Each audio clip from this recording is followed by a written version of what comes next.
Hello, all my dear students. I hope you all are doing good. I'm Amit Ajmani, your English facilitator, and I welcome you all to Sri Jayendra Rank Zone classes. Now, students, in today's class, we'll be starting up a very important topic, that is resume writing. Resume means curriculum vitae or biodata, whatever name we call it. This is one of the most important topics which is actually useful in your practical life after doing whichever course you are doing. If you are not going into the businesses and if you are planning to go for a job anywhere in the world, you have to write a resume. If we are applying for a job, in that case, the importance of job applications and resumes in business communication is very important. And this is what exactly is one of our main goals, to identify the skills and the abilities that are required for a particular career option. Whichever option you are taking, you need to relate their own abilities to the skills and the abilities required for that particular job for which we are applying. We need to assess whether the person concerned is suited to the profile or not, right? If we are writing a resume for a particular company, based on that resume only, it is our first initial impression on them, and whatever impression they are going to make of us, that is only based on this resume. So I hope you are able to relate the importance of it. In this topic, we'll use a premeditated process to plan the career, and through this resume, the students, you people, can make use of self-assessment, personal development, and a career portfolio so as to gain initial admission into the workplace, right? And you'll be able to learn how to exhibit job seeking skills. So the learning objective of this particular chapter is to identify what all are the various types of resumes that we can write or we should write, depending upon the job, depending upon our abilities, depending upon what exactly we need to focus on. We'll also be able to identify the different elements that are needed in a resume, what all should be included, how it should be presented. And after knowing it, we'll be able to create a complete resume representing our skills, experience, and educational background. We'll be able to practice writing a resume using a suitable format. And along with the resume, there is also a cover letter which needs to be written in order to support the resume that we'll be discussing and understanding in this chapter of resume writing. So let us start up with resume. First of all, we need to know what exactly a resume is. A resume is a document that introduces you. You means the applicant who is applying for a job. So this resume, this document introduces you to your prospective employer or trainer where exactly you are applying for.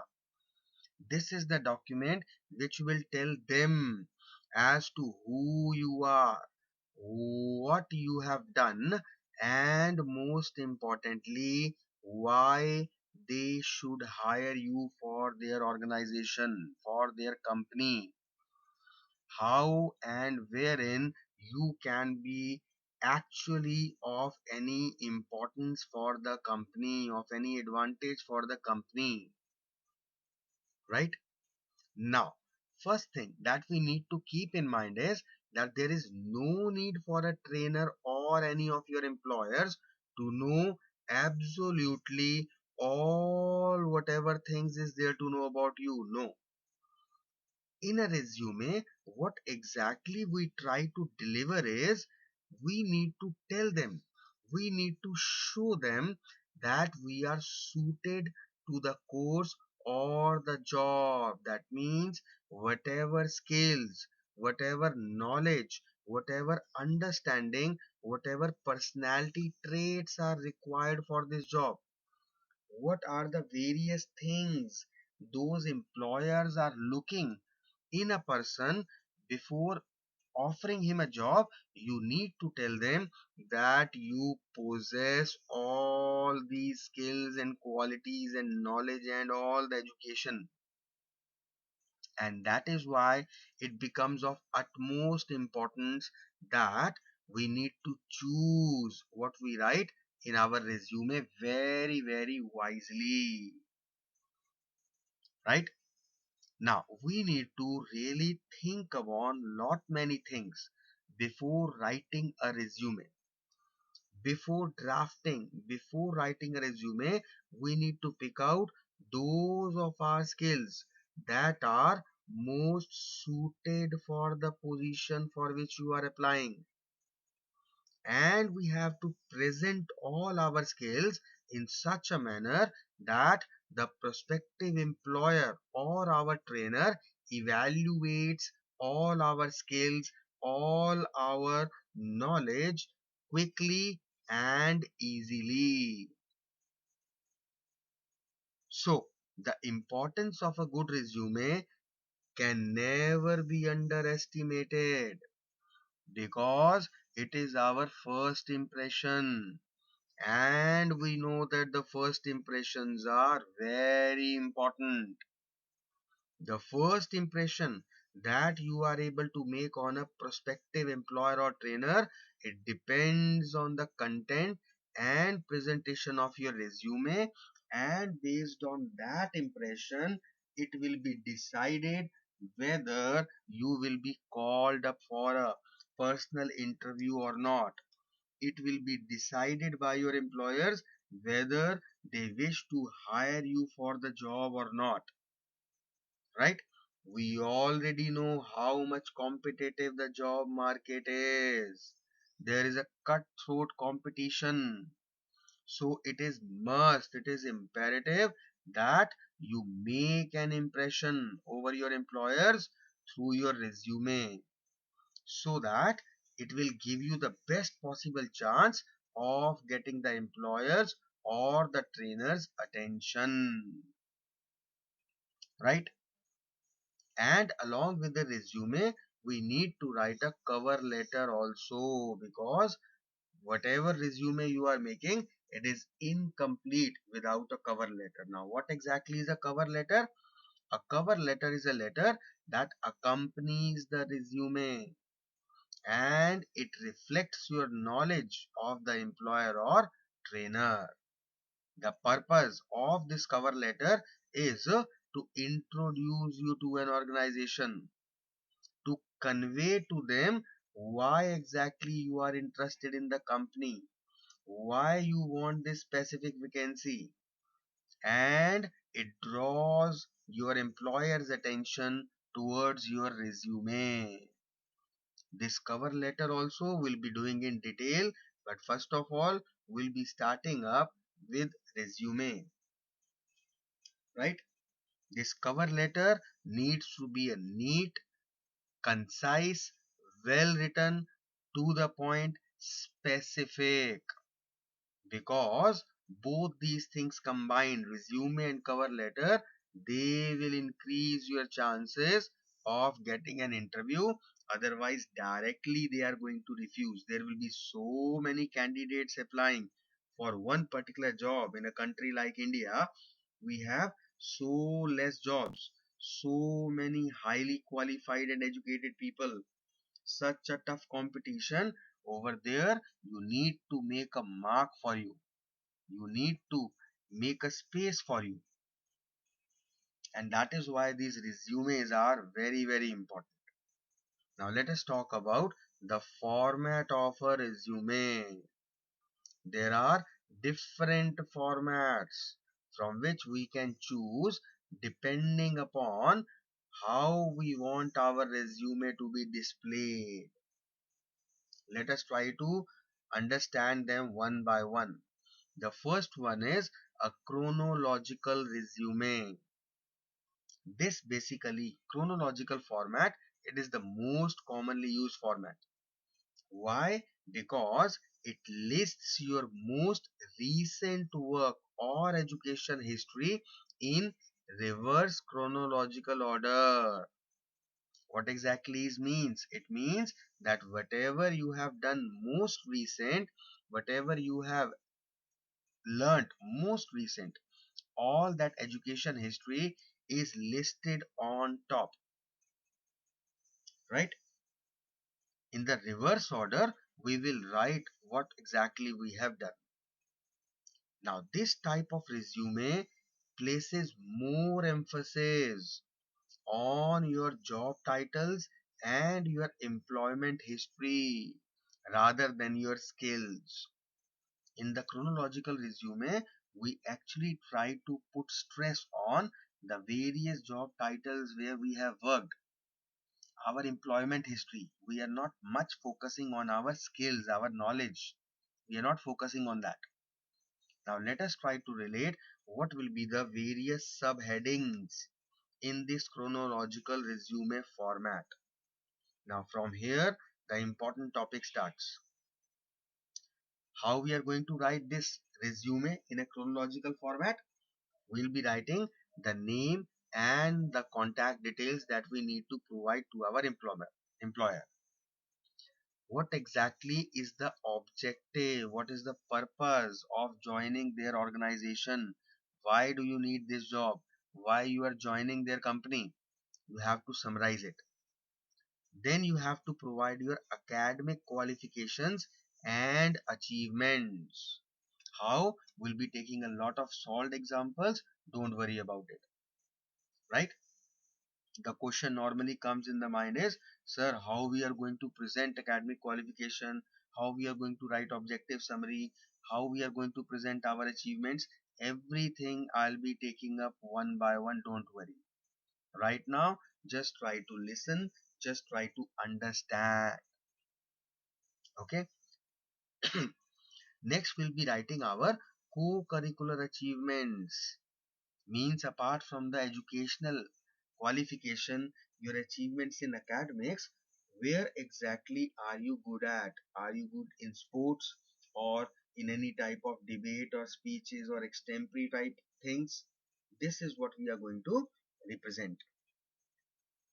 Next, we'll be mentioning the various training programs that we have attended or we have completed, the details of them.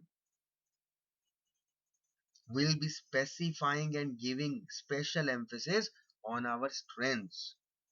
We'll be mentioning our interests. We'll be mentioning our hobbies. Skills we can also write. These are optional. Then we'll be giving them our personal details. So these are the various contents in a resume in chronological format. Let us try to relate now a bit in detail. Name and contact details, objective summary, career summary, professional experience. Now we have actually written these two things quite above. Why? Because this is what we want to tell them. We want to tell our employers or the prospective employers where we are applying for a job. We want to tell them where exactly we have been working for the past few years. Based on that, it will directly click on them that if you are associated with these companies, then obviously you are educated. So they don't have to just look out for education. We'll be writing the first company's name, the job title, at what post you were working over there, and what were your responsibilities in that company, or what were your achievements in that company. Similarly, you will mention some another second company. There also you will be writing your job title as to at which particular post you worked there, what were your responsibilities during that job, and what were your achievements. We will see in detail, don't worry. We'll be providing our educational details, our hobbies, interests, skills, and personal details. This is our first type of resume. Third time, I am again saying we will take solved examples. Right now, we are just seeing the basic headings or subheadings. The content will be discussing in lot much detail because this topic is quite important. Now, coming to the second type of resume, it's a functional resume. The functional or skill based resume. You see the difference? This resume is skill based. The chronological one was based on our job titles, was based on our employment history, our educational history. This is skill based resume, functional one, because it places more importance on your skills and your accomplishments. In this type of resume, the job titles or where you have worked previously, your employment history, that takes on secondary importance. It is not much important. Main focus is on your skills, on your strengths. So are you able to relate the difference between the chronological and the functional resume? The chronological format, it basically is designed in such a way that it focuses more on your work, on your employment history, which companies you have worked for, what exactly you were doing there, what have you achieved there, that you can be proudly mentioning in your resume, right? The skill part was not much emphasized in the chronological formats, but in functional resume, it is skill based. Here, it's totally opposite. The work experience, the job titles, the employment history, that is secondary. What is primary? Primary is your skills, your accomplishments. Fine. These resumes showcase your skills, your experiences, and they are most suited for people who have gaps in their career. There are times when a person, because of any particular reason, favorable or unfavorable circumstances, some genuine problem, whatever reason may be, there are times when there are certain people who are not able to do their job continuously. Maybe they just shifted from one job, went to the another job, but over there they were not able to accommodate and adjust. They have to leave the job, and then they took another 8 9 months to get a new job. So they have a gap of 8 9 months. So if they are making a chronological format resume, then it becomes difficult because you are highlighting your employment details. Where exactly are you going to show that gap? You are asking your employer to mainly focus on your work experience, but you have a gap there. And because you have mainly highlighted it, it will be just coming into their knowledge, just a quick stare. That is why this functional resume is made, so that all that lapse, all that gap, it may be mitigated. Clear? Now, this type of resume is also ideal for fresh graduates. They have just graduated. They are new to the workforce, right? They have never done any particular job till now, or maybe they have been doing a job in some other field, and now they are looking to change their career paths. For them, if they are trying to focus on their employment history, then they themselves will be trapped because it will be questionable, right? So those people who are freshers, who are new to the workforce, who are changing their fields, they are changing their career options, or they are applying for a job with very specific requirements and characteristics in mind, in that case, they opt for this functional resume. Clear? Coming to the third type of resume, combination resume.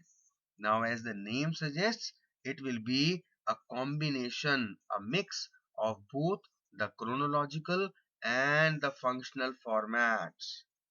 Chronological, emphasizing more on your job titles, more on the work that you have done in different companies. Functional, it emphasizes more on your skills. It doesn't give any kind of emphasis on your previous employment details. Third one is the combination resume, and it is a mixture of both. These type of resume consist of a sequential list of a person's employment and educational history. It also includes a section that focuses on skills. So employment is also there, focus on skill is also there. So that is why it is called combination resume. Now, this kind of resume is best suited for people who want to highlight their employment history as well as their skills, right? This resume begins with the functional format and finishes with information of employment history, which provides details of the organizations where he has worked, with dates for how long he has been working with which organization at which particular post doing what kind of job responsibilities. So both the things, functional format also comes into existence. Starting is with functional format, how we'll discuss in detail, and in the end we'll be emphasizing on the employment history also. So these are the three main types of resume that we will be studying about in this chapter in detail. Now, regardless of whichever resume you are choosing, certain information has to be included in all types of resume. What is that information? Let us see one by one. First is contact information. Obviously, it is very important that you are actually providing your contact details on your resume. It includes your mailing address. It should include your telephone or mobile number, and it should include your email address. So these are the things that are must, because at the moment you are just sending an application along with your resume, and if selected, if your prospective employers are interested in you, then in that case they will contact you for a personal interview, just to have a face to face interaction with you. So where they should contact you, it should be very clearly specified. All the options should be given. If they are mailing you, mail address, they feel like contacting you just on mobile phones or messaging you, you need to mention your mobile number. Emails, professional work, they'll be sending you a mail, you need to provide your mail address. So this is the contact information which we will be providing in all the three types of resume, regardless of what we are choosing, because they are must things. They will be included everywhere. Career profile. You have to provide a brief summary of your skills, and areas of expertise should also be included. Why it is done so? Because ultimately we want our potential employer to know, to have an idea as to what we are capable of, what we can do, what expertise we have. what exactly is my skills, because based on that only I'll be having an edge. He will be opting me among all the people who have applied. Why he should opt me? Why he should hire me? I should possess some skills which he is looking for. Or maybe he was not looking for it, but after my mentioning in my resume, he can consider it to be helpful in whatever job profile he was actually wanted to fit me. But now he may feel that as compared to the other candidates, if I am possessing some special skill, that will be more helpful. So it helps in the shortlisting of candidates. It helps in the comparison of various candidates who have applied. Clear? You have to provide your work experience as much as possible. Include all your work history experience, everything, because ultimately every particular organization wants experienced people, and they also try to relate which particular companies you have worked with, which brands, which level of organizations you have worked with, right? It creates a good impression. So we have to provide our work history experience. I have, we have to provide the detailing of the companies, the job titles under which I worked, the responsibilities that were provided to me in those companies, and the dates of the companies where you are currently working or you were previously associated with, how long you worked with a particular company. These all things actually really matter. Just try to relate it. Practically, you try to relate it. I'll give you an example. If there is a person X, right? He has worked in 10 companies, right? For 4 months, he worked in one company. For another 6 months, he worked in another company. For another 4 months, he worked in the third company, and so on. So, for the past 7 years, he has been working and he has shifted 10 times. In comparison, we have got another person Y who also has the same experience of 7 years, right? But he has worked for 2 years in one company and 5 years in the second company. Now try to actually compare these two people. What image, what impression you can form. You don't know who X is, you don't know at all who Y is. So how can there be comparison? There can be a comparison because we have one particular point that we can observe and we can think upon. X has 7 years experienced and he has shifted in 10 different companies. Y has the same 7 years of experience, qualification is also same, everything is same, but he has worked only in two companies. Now, from an employer's perspective, he will prefer Y. Why he will prefer Y? Because he is more reliable than X. X is actually working in a company. He is not either able to adjust himself in the various companies he has worked with. That is why he is leaving the job in 6 months. Second important thing, that maybe the way he is working, that is why no company is willing to hire him, and that is why after every 3, 4 or 6 months he is kicked out of the companies, and that is why he has shifted so many.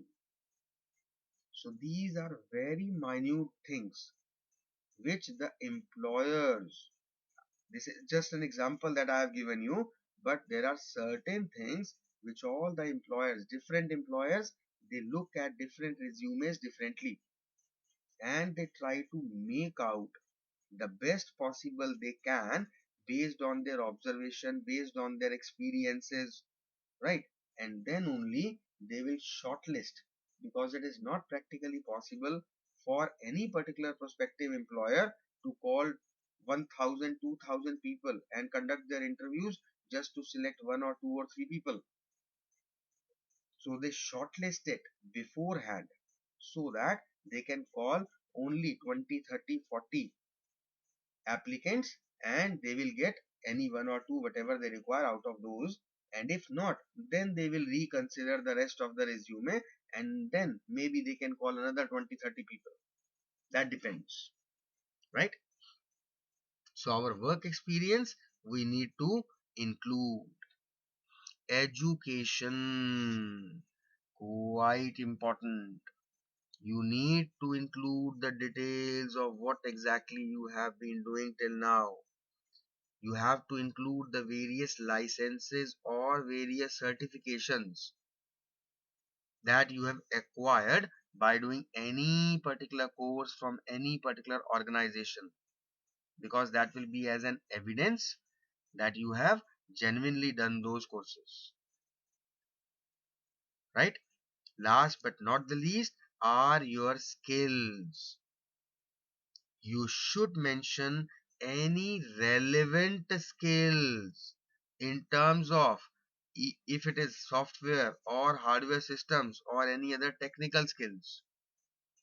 Now, you have got the required degrees, the qualification you have, but what exactly makes you more important for this company is what extra skills you have got. And important thing is, we have to focus on this word, relevant skills. What is the purpose of writing a resume? The purpose is I am applying for a job. The purpose is I want to be hired. Now just put yourself in the employer's shoes. You are one of the applicants. So many applicants have applied for that particular job. Why he should select you? You must have got something extra, something special, which will attract him. But that special has to be related to the post for which he is looking for a person. For example, if I am looking for a software engineer, a computer engineer, and in your resume, in your skills, you are mentioning that you are a very good football player. Where exactly this football comes to my use as an employer? How you can be beneficial for my company? How can your football help you in making my programs, in designing all my software? Nowhere. So mentioning that you are an excellent football player doesn't make any sense to a job where you are applying for a software engineer, right? So this is the main thing that you need to relate. If you are applying for the post of accountant in any particular company, and there you mention that you know German language also, you know French language also, why exactly your employer wants a person like you who knows German or French? I don't require, because I just want you to do the accounting process. I just want you to do the auditing. I just want you to look into the accounts. And that is all figures. We made a sale of 20 crores and we earned a profit of 8 crores and we purchased the goods for 12 crores. This is what exactly I want a person for. I do not want anyone, because I don't have any clients in Germany or in France, right? But if you have done your research well and you know that this company has many offices throughout the world, he has two offices in Europe, then in that case, if you mention that you know German and French, now it is an asset for you. Now it is some quality that is not possessed by most of the candidates applying for the same job along with you. Now you may be given preference. Why? Because they may be requiring someone who may speak English, Hindi, any native language, and that language where they have got offices. France, Germany, in Europe. So we need to mention the relevant skills. Okay. So these are a few things that will be included in all the resume, all the three types. Either it is chronological, or it is the functional, or it is our combination. Now, while writing a resume, we need to remember a few points. What are these points? We need to keep the format simple and readable. It should not be complex that any particular person who is trying to read it couldn't comprehend what you have written. It should be readable. It should not be messy. The presentation matters. Wherever you go somewhere, to any function, to any particular social place, to meet somebody, you dress yourself, you comb your hair, right? You just wear different clothes, different from what you have been normally wearing in the houses, lying on your beds. Why? Because it matters. Okay. Similarly, the format that we are using, it should be simple and it should be readable. It should be comprehensible. It should be understandable. Clear? Next thing that we need to remember is we have to restrict our resume to minimum number of pages. Now, when we talk about a resume, when you are applying to a company in practical terms, there is nothing called an ideal length to a resume. There is no word limit specified by the employers in the newspaper advertisements that we want a teacher for our school. You can apply, but you have to write in only 100 and 120 words. No, right? So ideal length, there is nothing. Any conditions based on how long you should write? Nothing from the employer side. So it is our responsibility that we should not stretch it unnecessarily. We should not make it lengthy, right?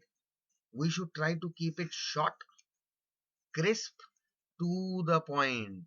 Why? Because if we are just creating a lengthy resume, if we are just repeating a few points again and again, the potential employer will get bored,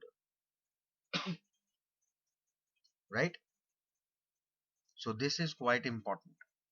Next thing that we need to remember is we need to state our objective very, very clearly.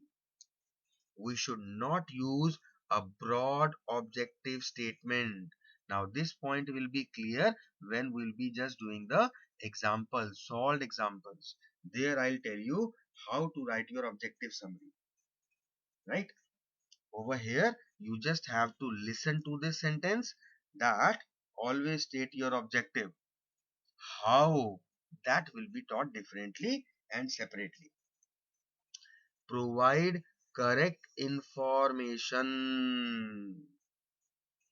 Do not actually provide any incorrect information, because that is very wrong. Whatever initial impression you have made, based on that you have got a job.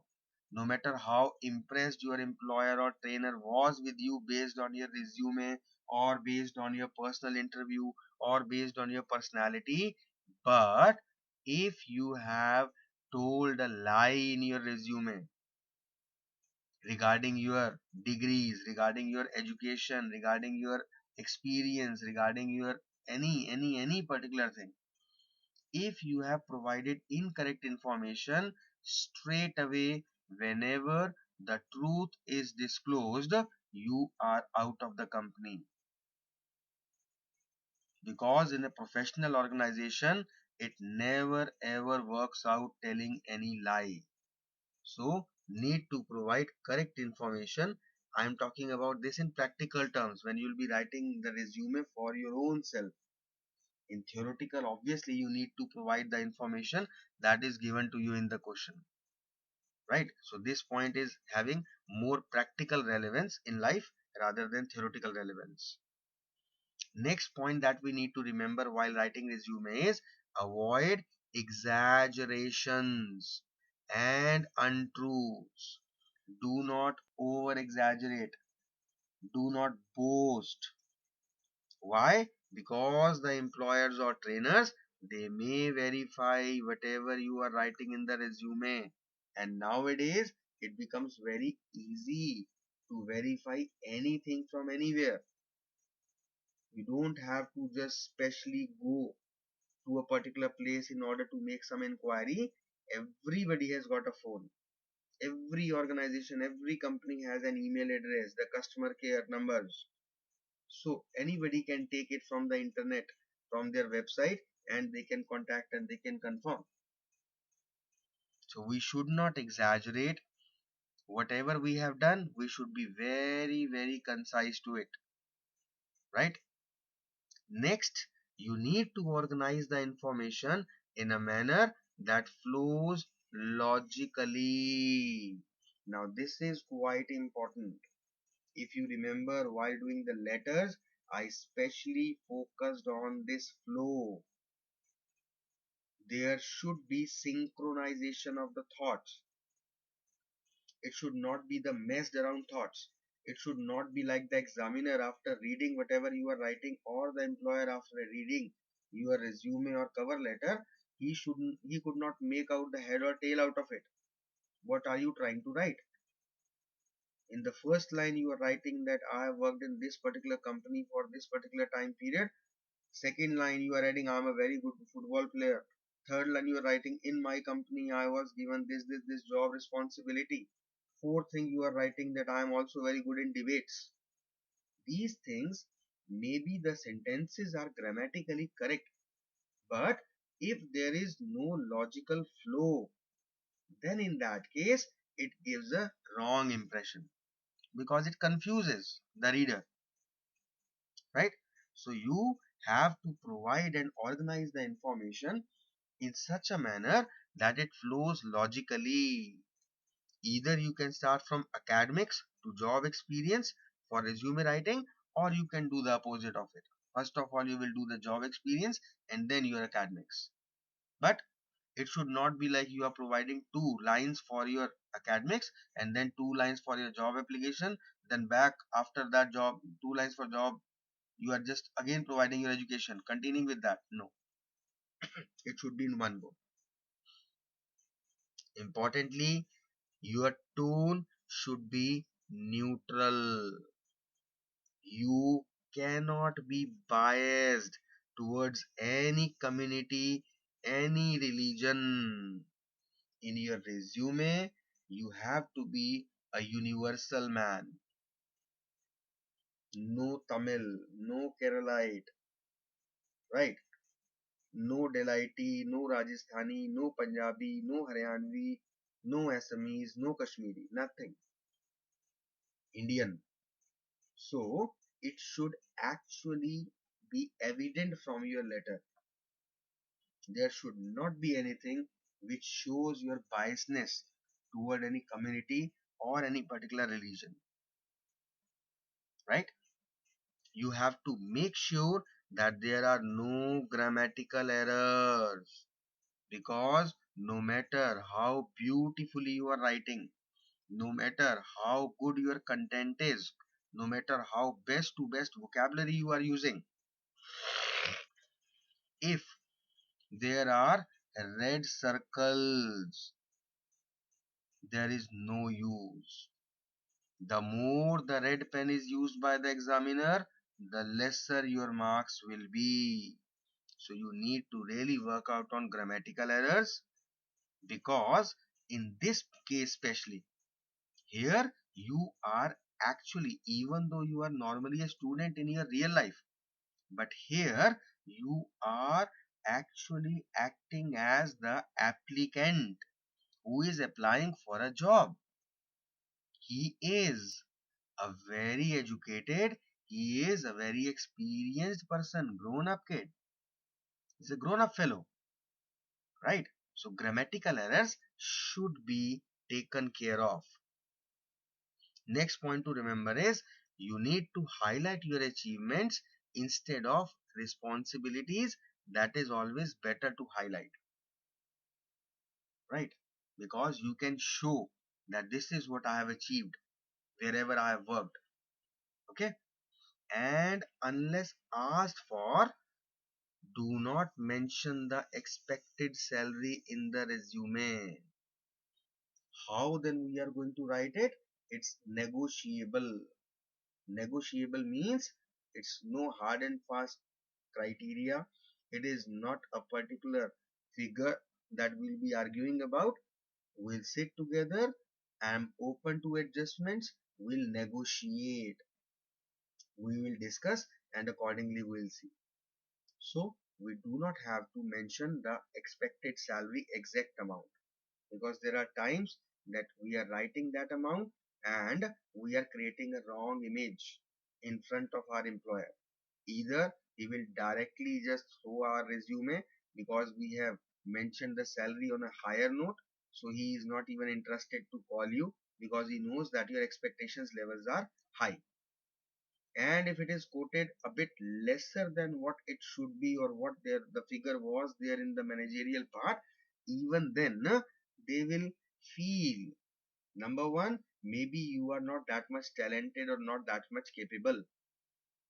That is why you are willing to work in such a low salary, or you are desperate for the job. Then they will try to find out all the lackings in your resume, that why exactly you are so desperate. Are you without job for quite some time, or you have been working with such organizations which do not have a good market reputation? That is why nobody is offering you a job. What is the possible reason why you are just quoting such a low salary? So there are certain things, right, that actually make a lot of difference. We need to be a bit cautious about all those things. So these are a few things that we need to be cautious of while writing a resume, right? Let us brush up what all we have done till now. Let me bring the screen to the top first. First of all, what are the goals and what are the learning objectives? What all we are going to learn in this chapter that we studied. What exactly is a resume? Then what exactly are the various things we need to relate? What is a cover letter? And very important, the various formats. Three types of formats we considered, we studied. One is chronological resume, which highlights your education and your employment history, right? Next, we just studied about the functional one. This is our functional resume. In functional resume, we actually give emphasis on our skills, our knowledge, rather than our jobs. Third type of resume is our combination resume. That is a mixture of both chronological and functional formats, right? We'll be doing it one by one, all of them in detail, taking examples, solved examples. Now, these are the most important things. These are the things that will be included in all the three types of resume. Your contact information, your career profile, your work experience, your education, and your skills. Clear? This is what we need to keep in our mind. Next is the various points that we need to remember while writing the resume.